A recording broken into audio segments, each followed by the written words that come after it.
Project Lawful aka Planecrash by Arwayne aka Eliezer Yudkowsky and Lintamande. My fun research project has more existential risk than I anticipated. Episode 114.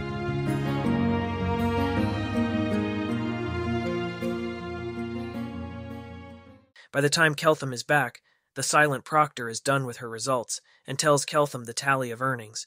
Keltham gives that amount to Paxty plus 2 coppers for her own. It seems low to him, but you cannot give people friendly bonuses in a bidding situation. They'll learn that, and then adjust their bids, in which case you've added unpleasant volatility and 0 income for them. The results that Paxty tells Keltham: 2 defected, 6 cooperated. Okay, that's better than 0 defections in terms of how well anybody really understood or followed the instructions. He didn't want to call Pilar on it because A, he was not in all rooms simultaneously and didn't want to introduce asymmetries by his own presence in the learning experience. B, it was obvious she didn't think she was cheating. And C, everybody comes up with some silly, invalid reason to cooperate the first time. That's part of the learning experience. Actually, on reflection, Keltham is plausibly looking more at his own illusion of transparency failure to explicitly specify what Dathilani children would already implicitly know. For example, that only try to get as many coppers as possible, in the context of talking about purely selfish agents, implicitly includes, you don't care enough about the law or Asmodean compacts in your utility function that you could use that as an easy public commitment mechanism. Pilar may have legit just not understood that part. Keltham is not on reflection sure that he said out loud anything a reasonable Galarianite could use to work that out, given lack of background context. Anyways, Keltham calls back the class to get their rewards and hear the results. But does he look suspicious about said results? Nope. Seems pretty cheerful about them. Maybe his bluff is so high he can fool detected thoughts and truth spells. If they'd perhaps gotten an 8th rank keeper from Dathilan, instead, reincarnated as a younger version of himself, maybe somebody like that would pretend to be Keltham. Anyways, once the rewards have been handed out. So I realized, after the experiment had already started, that I'd failed to spell out some aspects of the experiment that a Dathilani would know just from ambient culture, but you had no reasonable way of deducing yourselves, for which I apologize. What I failed to spell out was that, in the context of us already being talking about purely selfish agents, if I tell you to only try to get as many coppers for yourself as possible, what I obviously to a Dathilani mean is that you should roleplay an ideal agent, whose utility function contains literally nothing but the number of coppers it gets. It's not just that you're role-playing an agent that doesn't care about the other player. The agent you're role-playing also doesn't care enough about law or Asmodeanism that it has access to the cheap public commitment mechanism of making a promise on its law or saying that the agreement is an Asmodean compact. Some of you defected anyways, though, so not all was lost in illustrating the underlying problem. In fact, if you exactly role-play a purely selfish agent that also cares nothing about having a lawful alignment in the Galarian sense, that only embodies the law of obtaining the most coppers, the problem is not meant to be solvable at the levels of law you currently have. Within the conversations I overheard, Asmodea had the sharpest sense of what was missing. Ione was the one who got furthest in constructing pieces of what a Dathilani would call the correct solution. Also to spell out something where I can't remember if I was explicit enough. You may not tell anyone else what you wrote down, nor reveal what rewards you received, ever. You're free to talk about all the arguments you used, but not say what you wrote at the end, or what payoff you got. The idea is to minimize the extent to which people might be non-self-endorsedly concerned about their reputations, because that concern makes it harder for them to role-play the selfish agent. Also something else a Dath Ilani would know from ambient culture by the time they were playing games like this. Again, I apologize. You are now free to discuss. Are you saying that the perfectly selfish agents that only care about coppers and don't even care about law or their reputations still don't defect, if they know enough law? Yep, they embody the law, but they don't care about being lawful, which is sort of what you'd expect the conditions to be in Dathilan, where lawfulness is not, after all, a thing, just law. I'm not sure why the problem isn't solvable at the levels of law we have. Compared to us both defecting against each other, It makes sense for me to say to Tonya, I'll cooperate if I think you'll cooperate, and be telling the truth about that. If I think Tonya can read me better than I can bluff, or probably can, enough to make it not worth the risk for me. And then it makes sense for Tonya to say to me, well, now that you've said that, I'll cooperate, and be telling the truth about that. If she thinks I can read her better than she can bluff, or well enough to not be worth the risk for her. It looks to me like you could do that even if you were both chaotic neutral. What am I missing? Asmodia. Okay, I may actually need to take a minute about that. Does it actually matter at all if I say some clever, nitpicky thing like, Ione left out that, for her to say, I'll cooperate if you cooperate? She has to believe not just that Tonya can read her, but that she can read Tonya. And the same with Tonya needing to believe that she can read Ione, not just that Ione can read her, for Tonya to say, I'll cooperate. Ione's exact wording was, I'll cooperate if I think you'll cooperate. If Ione doesn't think she can read Tonya, then even if Tonya says I'll cooperate, Ione won't think Tonya will cooperate, and Ione won't cooperate, even though she was being truthful in her promise. So Tonya also has to believe that Ione believes she can read her. But if Ione does think she can read Tonya, and Tonya can read Ione can solve that just by adding, I think I can read you. Which, in their real discussion, Ione did in fact say. Ione won't be certain of her ability to read Tonya, though.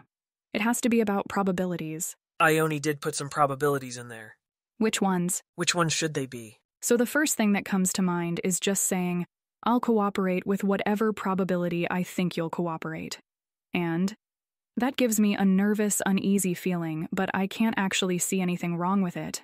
I'd rather live in a world where you cooperated with 1-3 probability and I cooperated with 1-3 probability than one where we both always defected, right? That sounds like a very useful, nervous, uneasy feeling that you have there. You should hang out with it for a while and learn to hear what it's trying to whisper to you. I would be doing you a disservice if I just told you. Really. A proverb out of Dathilan. I've got to start listening to those quiet, nagging doubts. Asmodia does not say that if she started listening to all of her quiet, nagging doubts, she'd never stop, because Alter Asmodia has a lot fewer of those. That's not actually the main problem with carrying out Ione's solution, if you're role-playing an ideal selfish agent, though. There's another couple of missing assumptions there. Not seeing it. Ione and Tonya have to believe that the other person's self-reports are accurate. When Tonya finally says, I'll cooperate, and means it, Ione still has to believe that. Because Tonya believes she'll cooperate, she's right.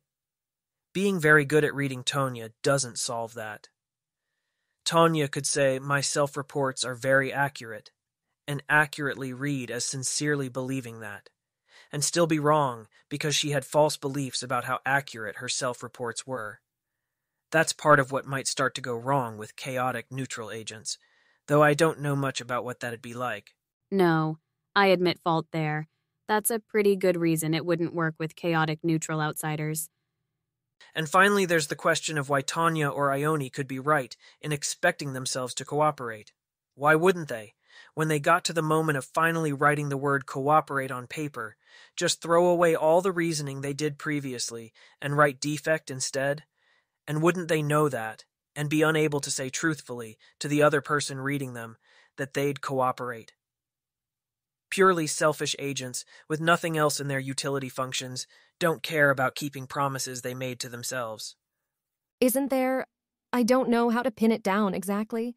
But say I am perfectly selfish and only care about getting the most copper, and the way to get the most copper is to put on a magic helm of mind control that'll make me a sincere worshipper of Kopos, god of copper. And Kopos has other values, and I will too once I put the magic helm on.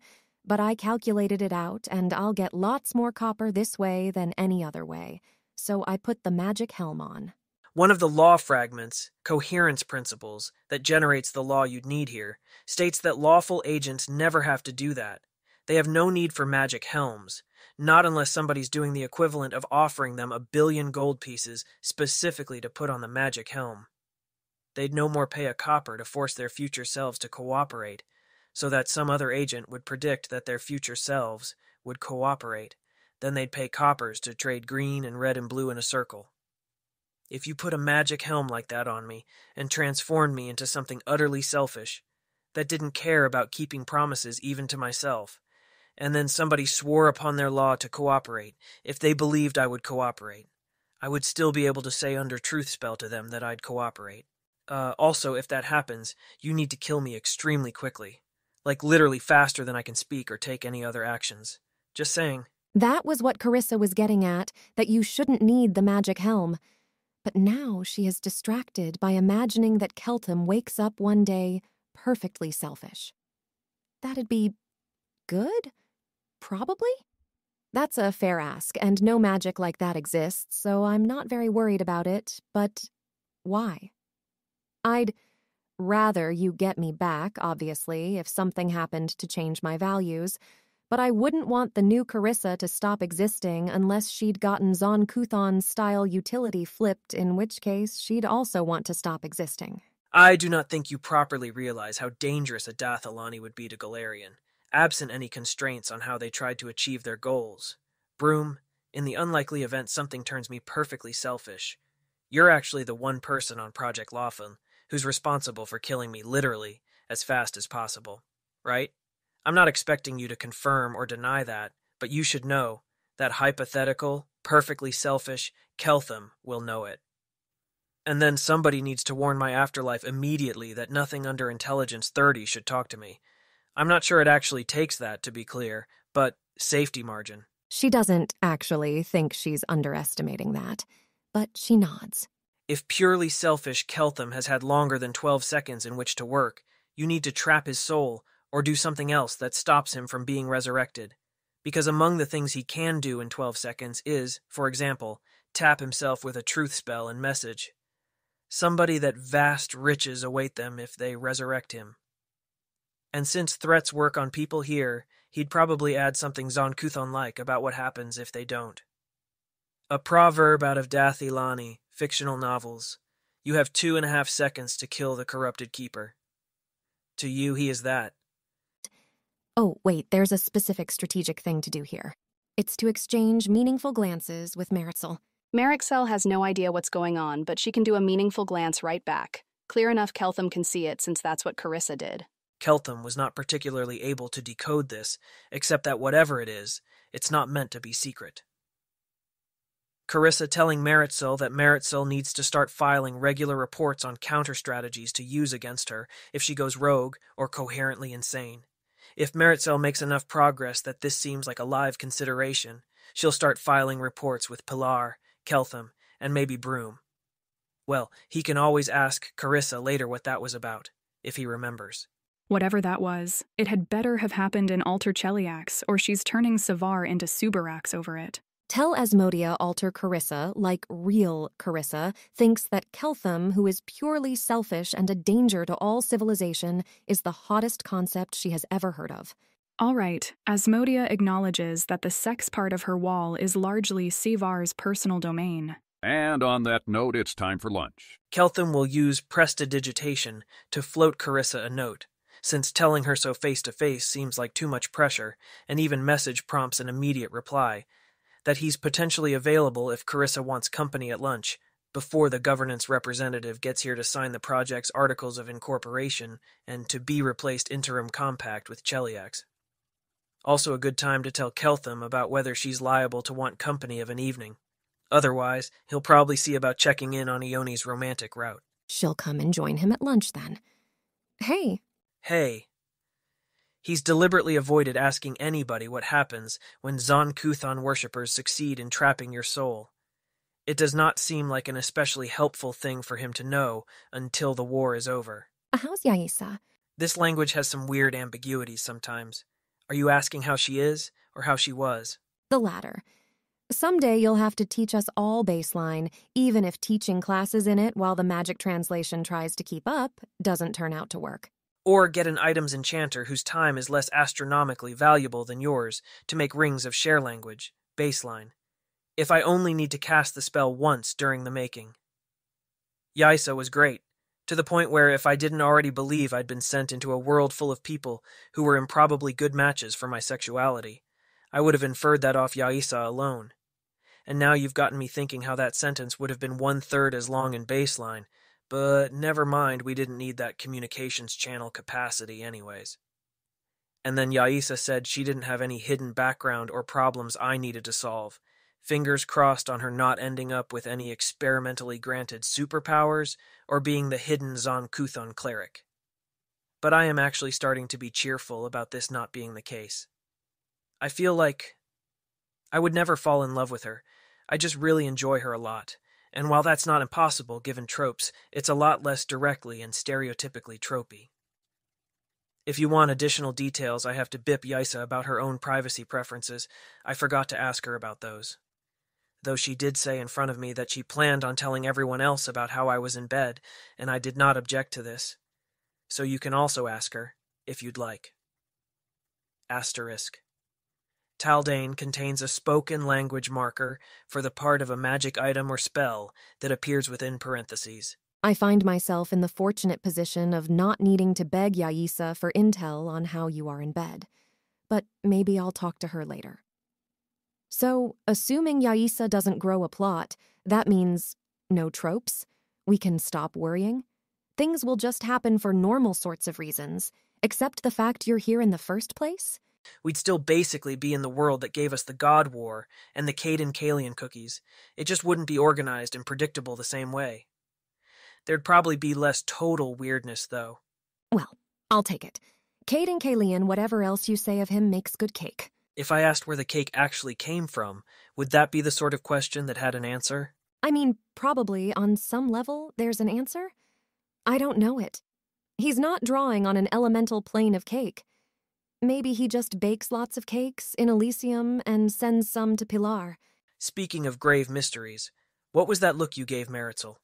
Feel free to answer by message, or I guess not at all, but exchanging an overt glance where other people could see you suggests that, if this is a secret security issue, the existence of that secret is not itself secret.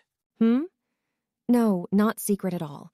I was merely of the opinion that hypothetical, purely selfish Keltham who is a danger to all Galarian is the hottest thing I have ever contemplated in my entire life, and I was curious if she thought so too. She said back, "I see your point, but am slightly less kinky," or at least that was my translation. Releasing Rovagug, hot or not hot. What? No, that'd be horrible. Also, we'd cease to exist, and ceasing to exist cannot be hot. Good distraction for the gods, while purely selfish Keltham goes for the Starstone, just in case the gods would otherwise interfere with that. Sure, it might destroy the world, if the gods now are weaker than during the last Rovagug war, but purely selfish Keltham knows he's on a time limit before the gods catch up with him. I don't think you properly appreciate where the saying comes from, about killing the corrupted keeper within 2.5 seconds. That's not a useful thing to do, even if you're purely selfish. The most likely outcome is that you either fail and stop existing, or destroy the world and stop existing. How would that possibly... What definition of selfish are you even using? He doesn't touch the Starstone immediately, Actually, never mind. I have remembered that Galarian is a real place and not a fictional one, and that I should not explain out loud how fictional people could wreck it. Even taking into account that my current model could be wrong, I am not that certain of my own wrongness. But the basic problem here is that hypothetical corrupted Keltham is able to think of strategies you would not. Which means that, however bad you expect this to be, based on imagining what you would do in hypothetical corrupted Keltham's shoes, real corrupted Keltham is predictably worse than that. I don't actually think that Galarian's historical supervillains have been uncreative such that a Dathalani would be worse than we can imagine. But they have done creative things that accomplish their goals, not creative things that probably get them permanently destroyed. If corrupted Keltham were both selfish and indifferent about getting permanently destroyed, sure, then he'd be terrible, and not even in an interesting way, sure. But smart people unleashing their terrible creativity to accomplish their goals is hot. Unless they have goals I just inherently can't find interesting or compatible with being valuable, like ceasing to exist. The same logic implies that I should be unable to speed up spell silver mining, since Galarian's historical wizards have been creative and would have wanted to speed up spell silver mining. Disagree. A civilization of people much smarter than either of us invented a bunch of stuff, both law and tools for doing stuff in the world, which we're going to reinvent, and it's reasonably likely to speed up spell silver mining, even though if we tried without that backing, we'd rightly expect to not stumble upon anything obvious. But the civilization of people much smarter than us never actually crashed their moon into their planet, like Galarian's supervillains have. They never actually ascended to godhood, like Galarian's supervillains have. They never actually conquered a continent and slaughtered every man, woman, and child in their path, like Galarian's supervillains have. They never bred a new race of sentience, never fought a war that permanently broke the regularity of physical laws for a couple 100 miles round in the region where it was fought. And those are just the things I'm allowed to know about because they were either too hard to cover up or sufficiently hard to get inspired to do myself. Letting out Rovagug as a distraction to ascend to godhood is horrible and shocking, but I bet the people who guard against it run into that annually. Galarian has lots more supervillainy than Dathilan and does not have lots more metallurgy. That's not really adding up for me. These things are not specialized. They draw from deeply general roots. One of those supervillains, at one point during their career, would have had a grimdark plan involving 1,000 pounds of spell silver, and then either they know how to figure that out the same way I'm going to figure it out, or not. If they can't figure that out, and I can, then hypothetical corrupted Keltham can figure out a bunch of other stuff those supervillains didn't figure out either. If you're thinking that I can maybe figure out spell silver is some known thing in Dathilan and then have memorized how to mine it, that's not particularly how I'm expecting to solve it. I'm expecting to know more about how matter works and how to investigate problems like that than other previous Galarianites who tried to mine, refine, or just analyze spell silver. I'm expecting that, based on all the missing knowledge, your world should have grown if those roots were anywhere within it. Carissa had been assuming that they would in fact be using Dath-Ilani refining/physics knowledge, not just Dath-Ilani law knowledge, to figure out spell silver. And she's in fact less optimistic about it if there's nothing applicable from how physics works in Dath-Ilan. Hell doesn't have infinite spell, silver, so law isn't sufficient. But right now, that seems like a tangent. Well, maybe corrupted Keltham would be the most terrifying supervillain who ever supervillained because of knowing more about how to achieve his terrible goals, which would be hot.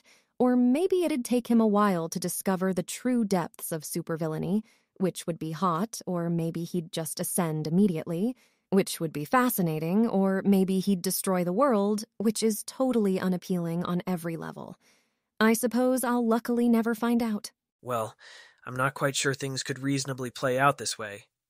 But if our personal power levels go high enough at some point, and if the rest of Galarian civilization hasn't caught up to that power level, and if there's still some other country out there at least 3% as bad as Nidal, and if moderate levels of caution permit us to do so sanely, then we could go be supervillains over there for a couple of weeks, or however long it takes to wreck their capabilities, to the point where Cheliax can handle the remaining cleanup with 40 security officers. That is not exactly the thing, but I will keep it in mind. Remaining difference? Perfectly selfish Keltham. Whatever he wants from me, he has. He's not holding any part of himself back because he's scared of what it'd ask for or because he thinks he couldn't afford to pay for it.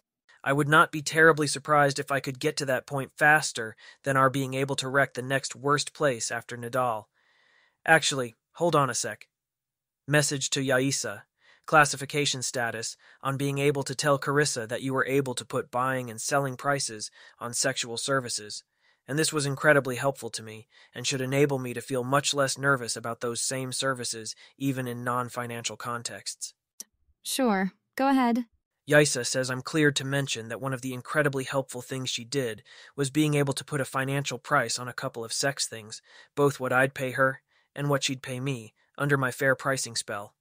I expect to be a lot less nervous now that I have some idea of the order of financial magnitude that goes with some things, even if nobody is actually paying for anything. Order of magnitude is the rough number of 10, S in a bag of 10. S describing the number, like 4,000, has an order of magnitude of around 1,000 or 10,000. That makes sense. You know, probably the project should have gotten an actual proper sex worker cleared for you ages ago. I'm glad Yaisa's enough of one. Anyway, the thing for me is much more about you being unleashed, you doing whatever you want, than about the trappings of supervillainy.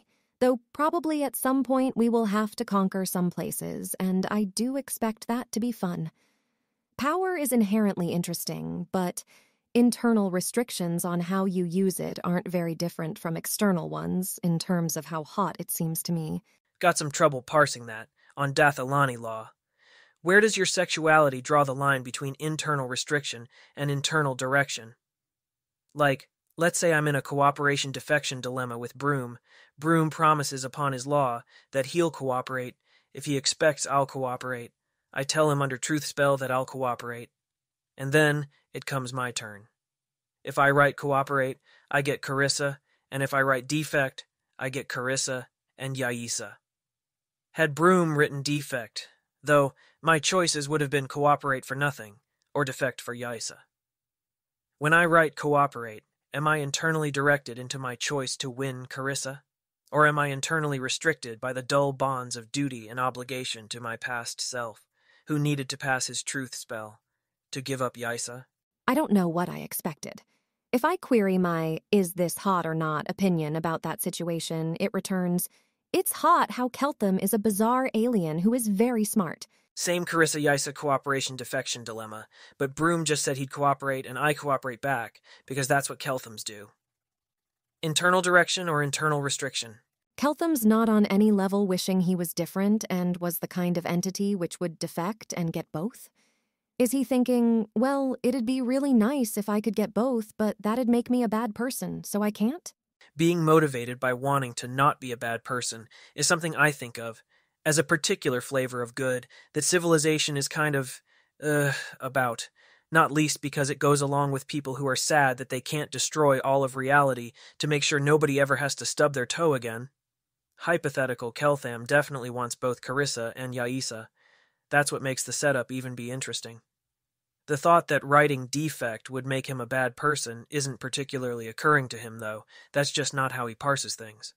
The situation where Broom wrote cooperate and Keltham wrote defect is just one that Keltham intensely does not want, and for him to avoid that is no different than him taking a gift of 1,000,000 gold pieces if those are on offer. He wouldn't take the 1,000,000 gold pieces because it would make him a bad person to turn them down.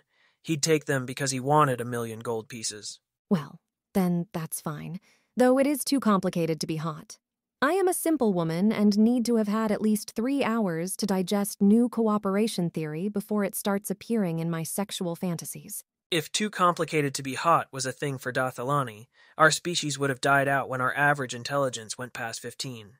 But too complicated is relative to the intelligence of the people involved. Selling you options on my soul is probably too complicated to be hot for someone who doesn't understand what an option is, but I do, so it was the right amount of complicated.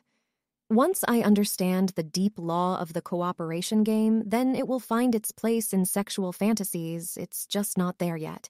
I hope at some point you catch up on enough law that your fancy intelligence headband allows you to start saying very clever things that are clearly just barely beyond where I can presently understand them, which, in an ordinary and civilized relationship, would force me to bribe you for an explanation, possibly with sexual services, but in our case I guess I just cuff you to the cuddling surface, bed, and tickle it out of you.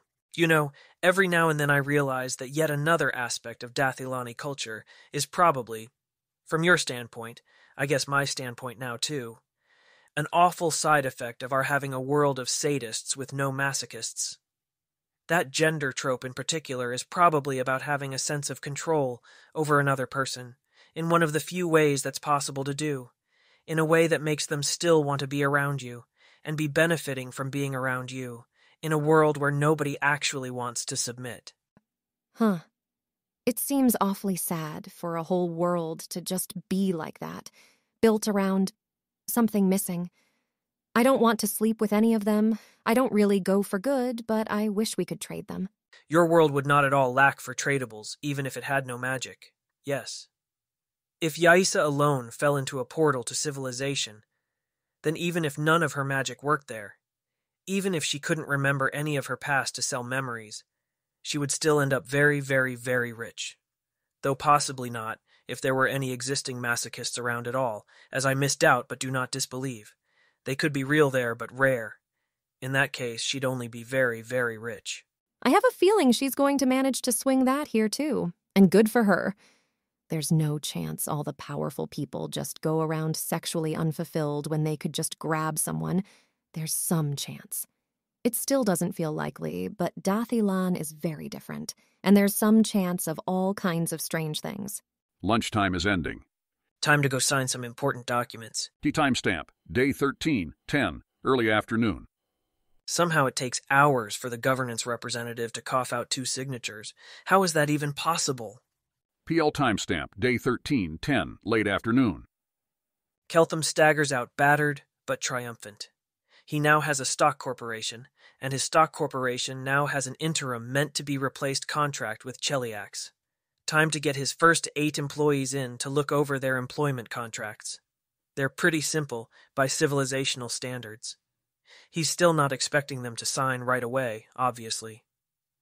There's less urgency about that aspect of things if they're willing to trust to a handshake deal that current work gets retroactively covered by the contracts when signed, and they're already being paid in mere money without having to wait on that. They definitely don't want to sign right away, but this all makes sense and looks pretty good, and they're happy to trust to the handshake deal if he is. Great. He now has a corporation and a contract and employees and a mission and someone he loves and a full-time sex worker. Anyone who requires more than this to be happy in life is doing it wrong. Now, a lot of the stuff they try to do is liable to have to go through chemistry at one point or another. So now that there's an interim contract, how about if, first, Keltham quickly summarizes to them about protons, neutrons, electrons, the periodic table of elements, covalent bonds, molecules, conservation of elemental atoms, under almost all ordinary reactions that rearrange the same elements into different molecules, electromagnetic attractions and repulsions, chemical potential energy surfaces, activation energies for chemical reactions, acidity and basicness as examples of how the weirdly shaped electromagnetic energy fields that develop around weirdly shaped molecules interact and do interesting things. Photons as electromagnetic waves. Photons have frequencies. Photon frequencies get absorbed or emitted based on electron-level transitions, and that's why the same kind of material stuff usually ends up with the same color. Your tongue contains tiny sensors that analyze the surface chemical properties of the stuff that comes into contact with them. Everybody clear on that? Great. Those, to be clear, are just the normal laws of physics. All that is just the way things worked back in Dathilan. The real trick is going to be figuring out how to use prestidigitation, which can, apparently, change the color and taste and clinginess of things, and therefore, obviously, influence the surface shapes of electromagnetic potential enveloping molecules and materials, to take the inconvenient rules of normal Dathilani chemistry and snap them like twigs. They might need him to repeat that chemistry stuff. If they can't understand it from hearing it once, people from Galarian are too stupid for this project to work. Dathilani 4-year-olds master all this stuff within minutes, the failures are never heard from again, and the next day there's meat for lunch in the dining hall. Keltham isn't expecting them to get all that from such an absurdly rapid summary. He's trying to convey which subject matters exist, to ask him questions about. If he later starts in again on the periodic table, people may now have any vague idea that this matters because it's about the elementary constituents of the molecules that make up everything else. If he starts running experiments on vinegar, prestidigitation, and stuff that makes vinegar foam up, they'll know how that might relate to refining spell silver from ores. That makes sense. His students look thrilled and terrified. It feels like this is the bit that will prove to all of Cheliax that they're doing something different, something important, something that'll transform the world. He's joking. About the Dathilani 4-year-olds. These students are not that easy to troll, though it's not a bad way to run a country if you're going for quality over quantity. Peranza wishes Keltham wouldn't make jokes like that. She messages Asmodia to ask if that's a sort of thing Alter Peranza would say. Return message. You probably feel that way because you want civilization to be different from Cheliax. Alter Peranza doesn't have the same emotion at the same strength, so no. Acknowledged. That's okay. This is okay. Real Peranza just needs to never think anything ever again. Keltham will now explain the kinetic theory of heat, which he verified shortly after arriving in Galarion by testing if he could warm up his hands by rubbing them together. Since different arrangements of the same elements are bound more tightly together and have lower chemical potential energies, transforming molecules in permitted ways means that those molecules end up moving faster. Energy is conserved by the way. That's really understating a principle of vast power and beauty, but they're not going to get that part for a while. So if you transform things to be more tightly bound, they release energy. If you increase the heat and the amount of random motion, more molecules break apart their current arrangements and get a chance to rearrange themselves into more tightly bound configurations, shifting more of the conserved energy from potential to kinetic, producing more heat. This obviously can spark a chain reaction. Heat produces chemical rearrangements, produces more heat, produces more chemical rearrangements. Does anyone want to guess what people did with this terrifying principle after it was discovered in Dathilan? Exploded some of their enemies, Gregoria suggests. Possibly. It was long enough ago that nobody actually knows now. Keltham is describing fire. Did Dathilan invent fire from first principles instead of by noticing it was just there in the world being useful? He really super duper doubts it. People don't always know what they've discovered.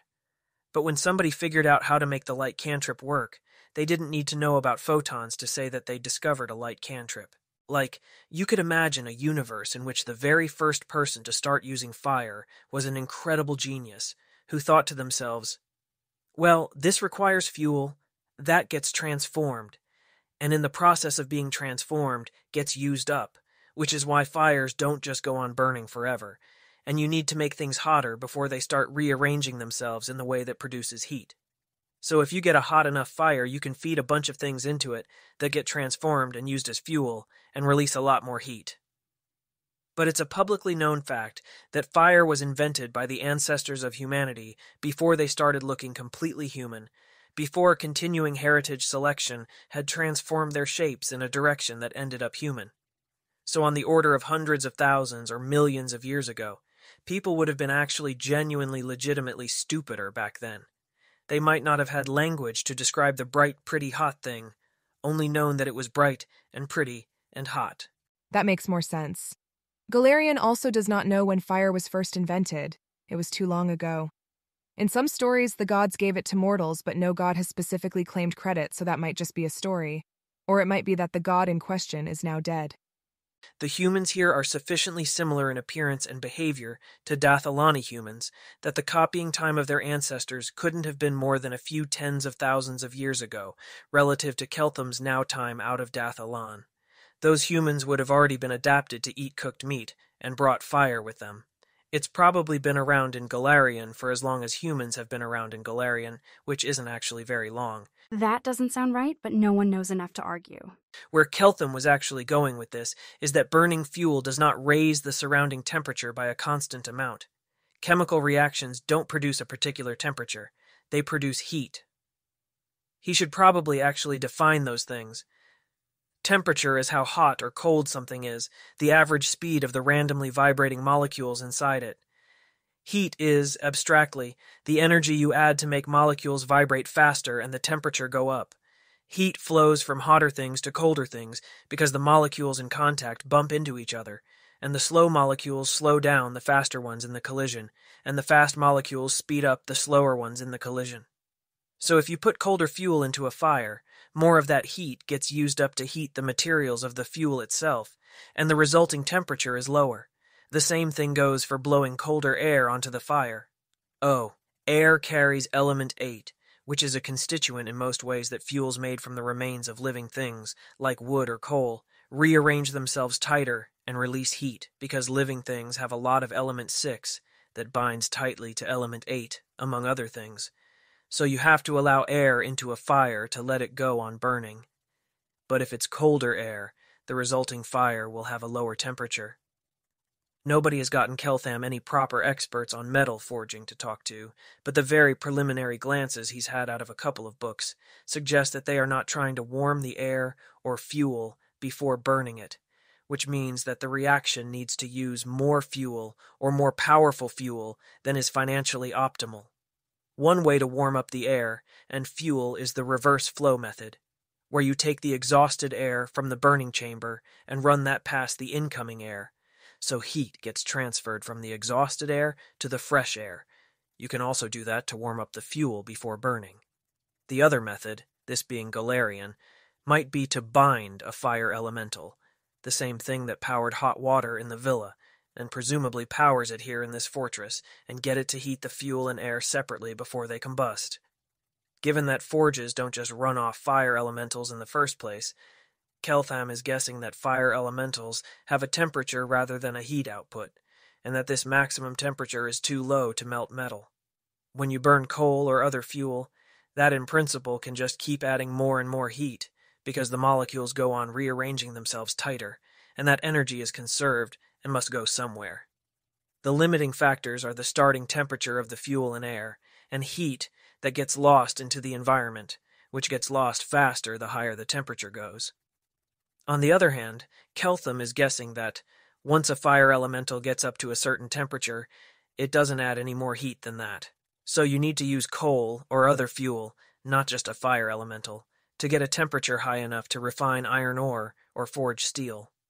But people may not have realized that a forge could use less fuel, and maybe less expensive fuel, if they used a fire elemental to first heat up the ores, fuels, and airs, as high as the fire elemental's temperature, and maybe then used some reverse flow from the furnace exhausts to heat the inputs higher than that, before finally adding the fixed amount of heat from the fuel-burning reaction. All of this does presume that fuel costs are significant at all in forged metal costs, which is an example of why Keltham needs to talk to some actual folks currently making and selling metal at scale in order to make any progress here.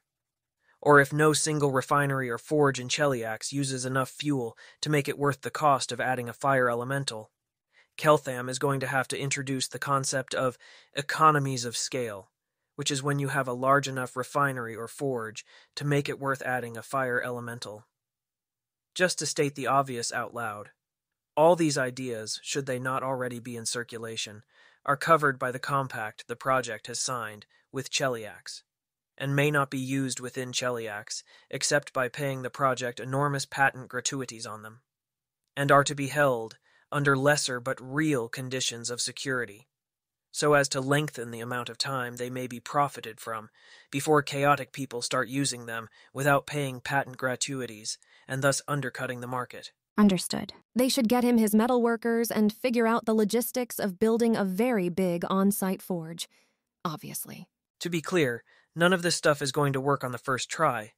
The project is a research and prototyping facility.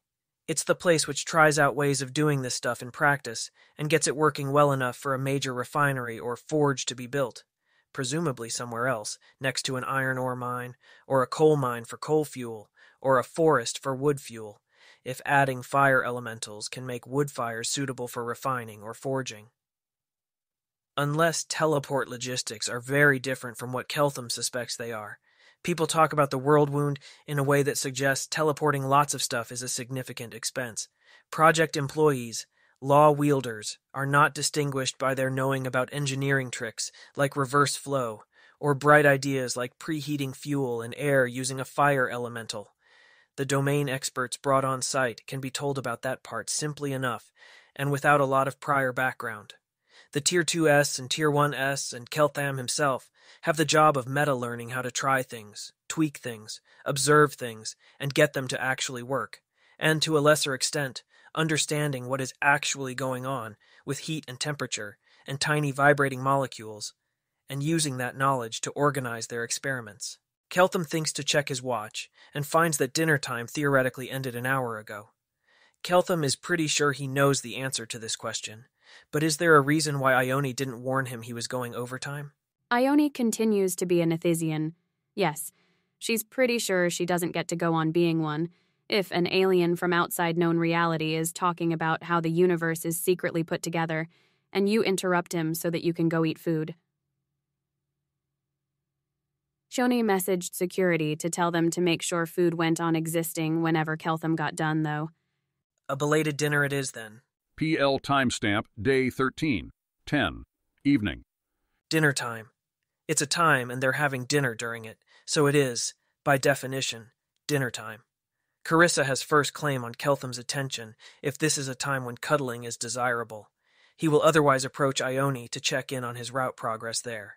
I always want you. Also, Carissa's slightly concerned, what with how Alter Ione probably didn't offer herself to Keltham for protection. That's still in red on the wall, something not entirely satisfactory. I admit to also wanting to learn the results of all your adventures with Galarian sexualities, but less urgently. Then Ione's route can wait. Keltham is trying to give his existing relationships as much time as they seem to need, before assuming that he has available item equipping slots for new ones. Carissa does not really understand the stories Keltham is drawing on in how he conceptualizes romance, and she'd like to, but not a priority for right this minute, probably. He shall see her of an evening, then. Wishes she also Keltham's dinner time exclusively? If not, he's going to try sitting with Meritxell and Tanya for reasons of cognitive diversity. Normally, she would roll her eyes at this degree of solicitousness, but right now it's sort of soothing. Predict my answer? 20% she wants just him for dinner time. 80% go sit with Meritxell and Tanya. 70% she thinks Keltham is asking her too much for decisions, instead of him just making those on the basis of what he prefers more.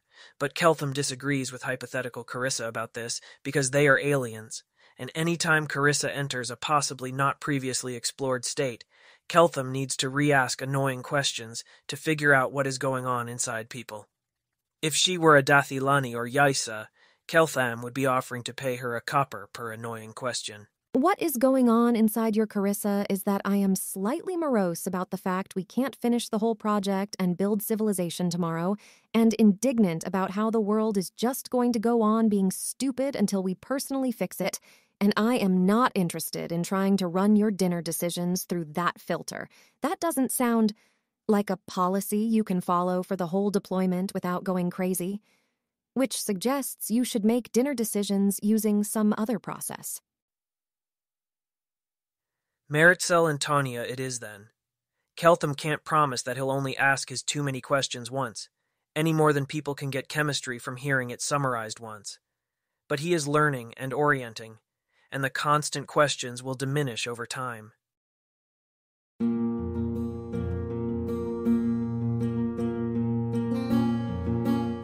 If you wish to support this AI reading and others like it, please visit patreon.com/AskWhoCastsAI. Any help is appreciated.